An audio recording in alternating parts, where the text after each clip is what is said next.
Сәлем достар, қалдарыңыз қалай? Сіздермен тағы да Айдын. Каналға жазылып, лайк басуды ұмытпаңыздар.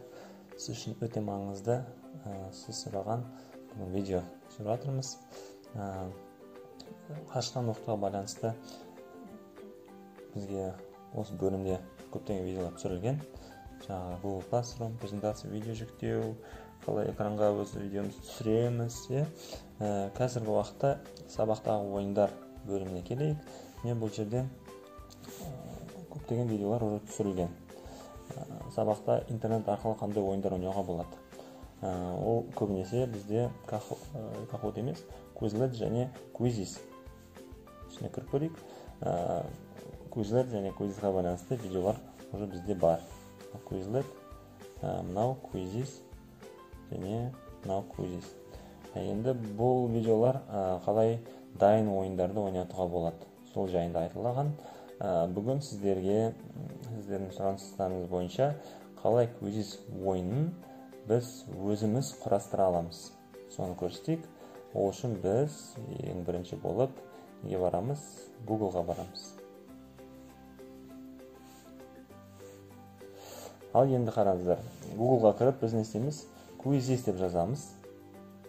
Дұрыс жазамыз. Бірінші бірізі, сосын екізі. Ал енді Quizizz сайтына кіреміз.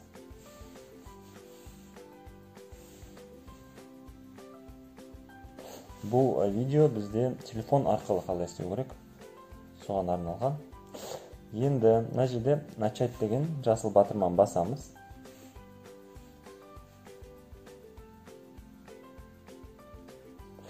Конечно, бізге регистрация, авторизация сұрайды. Ең басында бір істеп алсаңыз, одан кейін уже сұрамайды. Көбінесе Google-мен кірген, өте ыңғайлы. Егер Google болмаса, нақты өзіңіздің почтаңызды жазып, регистрацияны өтсеңіз болады. Мен Google арқылы кірейін.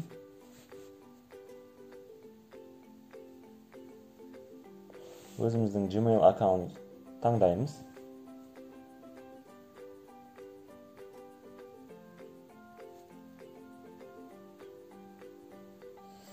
Бұл бізге керек емес, жаба салайық. Енді қараңыздар. Бұл жерде бәрі орысша, бәрі түсінікті. Ең бірінші болып, мынақта бізде меню бар. Үш сызықша. Соған басамыз. Найти Викторын деген біз өткенде сіздерге түсіндірдік. Бұл дайын ойындарды ойнату. Біз енді өзіміз жаңадан бір тест құрғымыз келеді. Мынаны басамыз, және болашақта бізде өзіміздің ойындарымыз My Victorin деген жерде дайын болып тұрады. Дәлі мынақта отчеттар, біздегі бар сыныптар, әртүрлі прикол, сурет, мемдар, біздің коллекцияларымыз болады. Өзіміздің профильді өзгерту үшін өшеге кіріп өзгертеміз, и настройкаларды өзгерту үшін өше настройкаға өтсек болады. Выйти біздің профильден шығамыз, басқа бір профиль арқылы кіру үшін.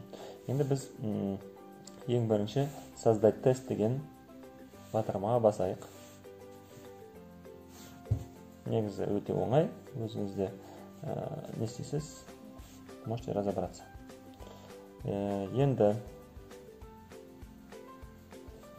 бұл жерде біз тесттің атын жазамыз.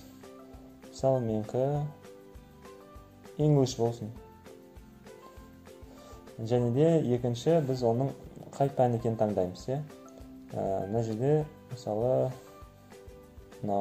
английский таңдаймын мен. Сіз өзіңіздің биология, химия, физика пәніңізді таңдайсыз.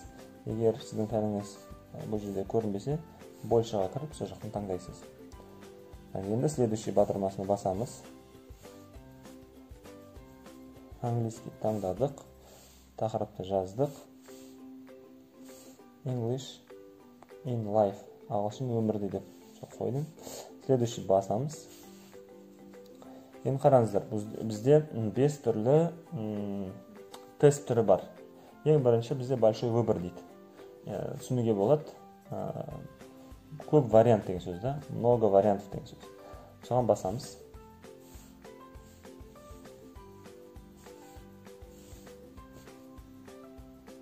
Бұл жерде көрсеңіздер, ең бірінші біз сұрақ жазамыз.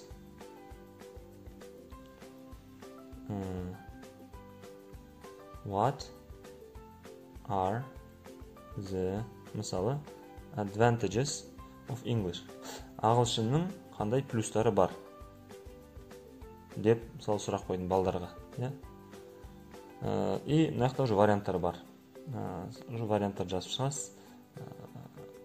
Бірінші, екінші, үшінші, плюсы, төртінші плюсы болды. Енді қараңыздар, бұл жерде бізге бір дұрыс жауап болу керек. Біз оны мынақа заранее таңдап қоямыз. Птичкаға басып. Мына жерде птичкалар көрдіңіздер ғой. Тек қана бірақ бір дұрыс жауап болады. Бұл жерде біз әр сұрақтың қанша уақыт балаларға беріледі, қанша бір сұраққа жауап беру үшін. Тағы да вариантты қосам десеңіздер, мынау батырмаға басасыз. Добавить вариант ответа. Бұл жерде өте маңызды, керек формулаларды осы жерде басасыз. Және де мысалы өзіңіз сұрағыңыздың жаңағы бір фотосы болсын десеңіз, аудиосы болсын десеңіз, мынақа басасыз. Даже әр варианттың ішінде фотоға басып, фотоға қосуға болады. Көрдіңіздер ме? Қандай ыңғайлы. Мысалы, бәрін бітіргеннен кейін біз не істейміз? Спасти деген батырманы басамыз, ол сохранить деген сөз. Сохранить. Міне, біздің сұрағымыз дайын. Егер өз сұрағыңызды бір өзгертемін десеңіз, редактировать өзгертесіз. Копировать ету керек болса, копировать етесіз. Және де удалить ететін болсаңыз, өшеден басасыз. Балдарға мынау сұрақ және оның варианттары көрінеді. Дұрыс вариант көрінбейді. Басқаннан кейін ғана белгілі болады. Енді екінші вариант, мынаны басып көреміз. Флажки деген екінші тесттің түрі. Қараңыздар, бұл айырмашылық қандай? Біз мынақты сұрақ жазамыз, Мысалы, what are fruits? Фруктылар туралы жазып жатырмыз, Қайсылары фрукт деген сияқты. Біз, мысалы, фото қосуымыз келеді. Фото қосу үшін мен сіздерге айттым, жаңа сұрақтың қасындағы мына батырмаға басамыз.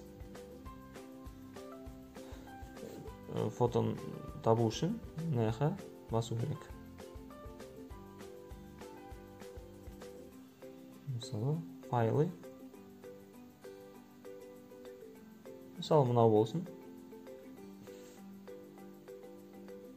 Болды, біздің фотомыз дайын. Сіздер көргендей.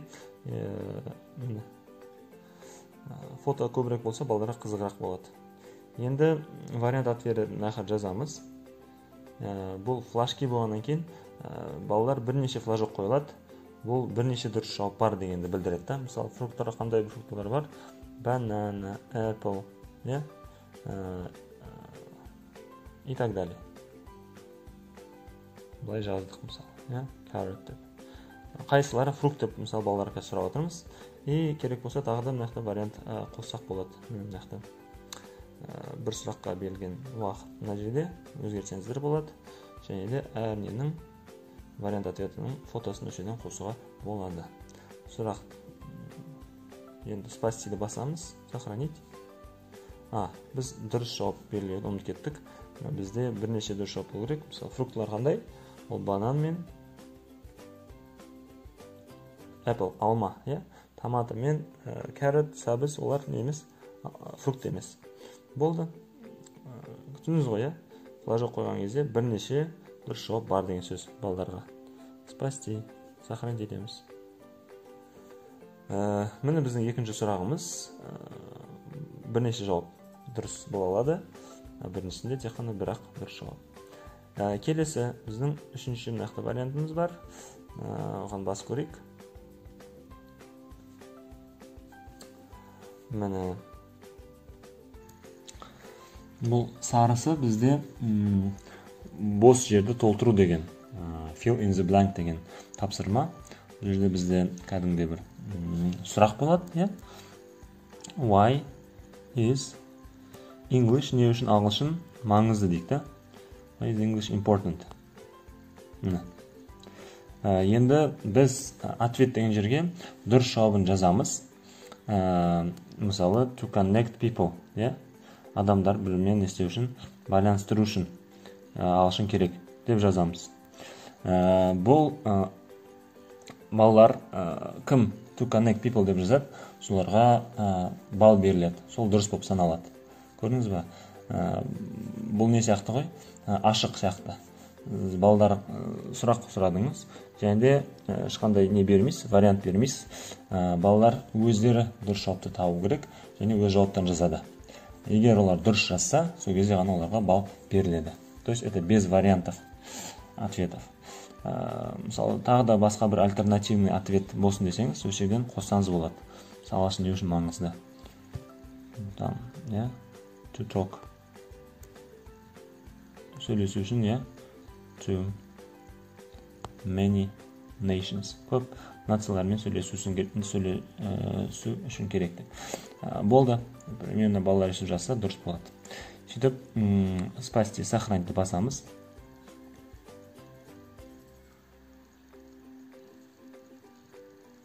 Вопрос сохранен. Біздің сұрағымыз міне, дайын, балаларға тек қана сұрақ көрінеді, сіздің жауаптарыңыз оларға көрінбейді. Жазған кезде ғана ол дұрыс емес екенін көрсетеді. Келесі, төртінші вариант, ол мынау, ол бізде пол деп аталады, или опрос, голосование. Мысалы, сұрақтың ішінде, сыныптың ішінде қанша бала, үстіне басайық. Опрос дегіңіз келеді. Do you like? Мысалы, сіз жақсы көресіз бе деп сұрайық та балалардан. English, ағылшын тілін жақсы көресіз бе деп. Просто бұл емтихан үшін емес, кластың ішінде әртүрлі мәлімет алу үшін, анкета сияқты олардың бір хабар алу үшін керек. Мысалы, сіз ағылшын жақсы көресіз бе? Yes, no. Я или жоқ. Мына жерде разрешить множественный выбор дейді. Егер бірнеше дұрыс жауап болсын десеңіз, осыны басасыз. Егер тек қана біреу болсын десең, үстіп қалдырасыз. Бұл жерде өте маңызды, опросы не оценены. Бұл баға үшін емес, тағы да қайталайын. Бұл тек қана жаңа өзіңіздің ақпарат алу үшін жалпы сынып туралы. Болды. Спасибо басамыз.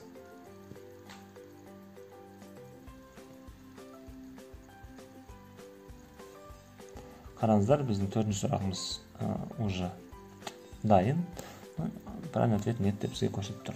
Соңғысы қалды, мынау. Ол аты open-ended, ашық, открытый вопрос. Бұл не деген сөз?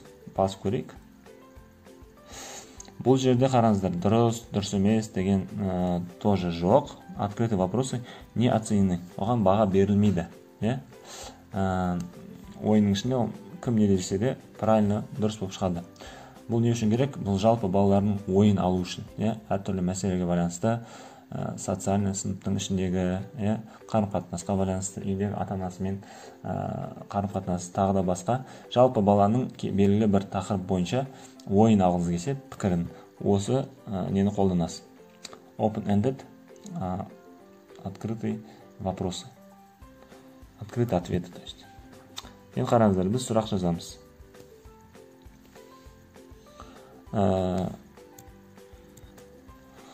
Сұрағымыз жоқ деген болмау керек. Сұраққа жауабымыз. Не үшін, қандай, неліктен деген сұрақтар сұрайды бұл жерде. Why do, не үшін адамдар не істейді? Learn English. Не үшін адамдар ағылшын оқиды, үйренеді. Балалар өз ойларын жазады үшін. Дұрыс емес деген жоқ, бәрі дұрыс, бәрін қабылдаймыз деген сөз. Балалар бұны білу керек. Уақыт берілді әр сұрақ үшін. Енді спасибо басамыз. Болды, біздің сұрағымыз дайын. Өте оңай. Итак, бәрі түсінікті, бәрі орысша жазылып тұр. Я думаю, разберетесь. Енді бәрі дайын болғаннан кейін біз не істейміз? Ең үстінде мына жерде міне сделан деген бар. Мысалы, егер жаңа сұрақтар қосатын болсаңыз, новый вопросты басып қоса бересіз. Мына жақтан белгілі неңізді таңдап, тест түрін қоса бересіз. Біз қазір енді сделанныйға басамыз. Біздің тестіміз дайын деген сөз. Бұл жерге енді не қосуға болады? Тесттің фотосын қосуға болады. Так, одан кейін қай тілде болсын? соны мына жақта жазамыз. Бізде ағылшын қала берсін. И қай, мысалы, сынып соны таңдаймыз. Мысалы, бізде 8 сынып болсын. Міне. Интервал ғой. 8 сыныптан 9 сыныпқа шейін болсын десеңіз, 8-дерде 9-дарда жауап берсін десең, 8-ден 9-ға таңдайсыз. И соңғысы, бұл тестті кім көре алады, кім ойнай алады? Публичный виден всем. Бәрі көре берсін, бәрі ойнай берсін. Деп, мысалы, таңдаймыз да, сохранитті басамыз.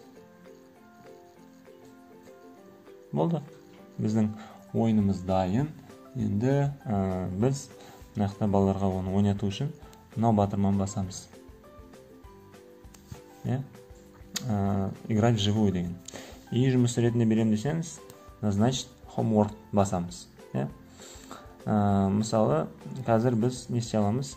Мына жерден өз ойынымыздың ақпаратын көре аламыз. Ол ағылшын тілінде, тақырыбы, қанша минут бұрын кім арқылы істелінді, қанша рет ойнатылды, қай сыныптар үшін берілген, біреуге ұнады ма, және қай тілде. Мынақты лайктар көрінеді, мынақты сохранить етеміз, мынақты редактировать, өзгертеміз. Енді астына барып, өз сұрағымыз балаларға қалай көрінетін мынақтан көре аламыз. Көрдіңіздер ме? Предварительный просмотр. Вот, мынақты міне бәрі керемет. Болды. Енді біз не істейміз? Ойнатайық балаларға. Играть вживую басамыз. Енді топтық па, классикалық па, контрольный жұмыс па, осын таңдаймыз. Көбінесе классика ойнатады. Мына жерде көп нәрсені өзгертудің қажет жоқ. Егер өздерін білсеңіз, сынақта бәрі так түсінікті. Қанша рет бұл ойын ойнаса болады студент, оқушылар. Потом ойынның ішінде ответтер көрінсін ба, балалар басқаннан кейін.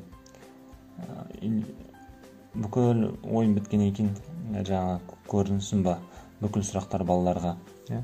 Бәрі так қосылып тұр, сөйтіп қала берсін. Егер өзгеретін болсаңыз, мынақты өзгертсеңіздер болады. Бірақ ең дұрысы осы үш тұрған дұрыс. Мынақты тек қана часы деген тұр. Балалар көрсін ба қанша уақыт қалғанын. И перемешать вопросы, вариант ответа. Бұл керек болса, бұларды белгілейміз. Так, и ойынды бастату үшін біз продолжить басамыз.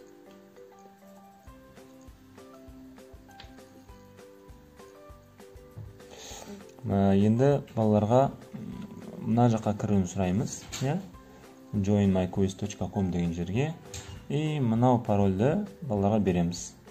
Балалар не істегеннен кейін, кіргеннен кейін біз ойынды бастатамыз. Ары қарай уже қиын емес.